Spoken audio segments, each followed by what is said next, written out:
One minute one share. இந்த வருஷம் நம்ம பார்க்க போற company Adani power. Current market price 642 என்ற இடத்துல ட்ரேட் ஆயிட்டு இருக்கு. மார்க்கெட் கேப் 2,44,337 கோடி. ஃபேஸ் வேல்யூ 10 ரூபாய் இருக்கக்கூடிய கம்பெனி. ரெவென்யூ 56,203 கோடி கொடுத்துட்டு வராங்க.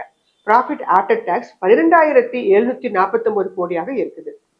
ரிட்டர்ன் ஆன் ஈக்விட்டி 24% ஆகவும் டெட் 0.71 ஆக இருக்கிறாங்க. இந்த கம்பெனி சமீபத்தில் ஸ்டாக் ஸ்பிளிட் அனௌன்ஸ் பண்ணியிருக்கிறாங்க. 1:5 ஆக. ரெக்கார்ட் டேட் செப்டம்பர் 22 என்று அனௌன்ஸ்மெண்ட் கொடுத்திருக்கிறாங்க. இந்த கம்பெனி சமீபத்தில் ஒரு டைப் வாங்கியிருக்காங்க. 570 மெகாவாட்ஸ் ஹைட்ரோ எலக்ட்ரிக் ப்ராஜெக்ட் இன் பூட்டான். ஸோ அதனால இந்த கம்பெனி ஒரு நல்ல ஒரு ப்ராஜெக்டை வந்து வாங்கி வச்சிருக்கிறாங்க. 6,000 கோடிக்கு ரினியூவபிள் எனர்ஜி பவர் பிளான்ட் இன்ஃப்ராஸ்ட்ரக்சரை பூட்டான்ல நிறுவதற்கான ஒரு அக்ரிமெண்ட் சைன் ஆயிருக்கு. அது மட்டும் கிடையாது, அதானி பவர் வந்து ஒரு power project development company. Stock split ஆகும்போது இன்னும் அஃபோர்டபுள் ரேட்ல உங்களுக்கு கிடைக்கக்கூடியது. நீண்ட கால அடிப்படையில் வாங்குறவங்களுக்கு இது ஒரு நல்ல சாய்ஸாக இருக்கும். இது ஒரு எஜுகேஷனல் பர்பஸ்க்கான வீடியோ மட்டுமே.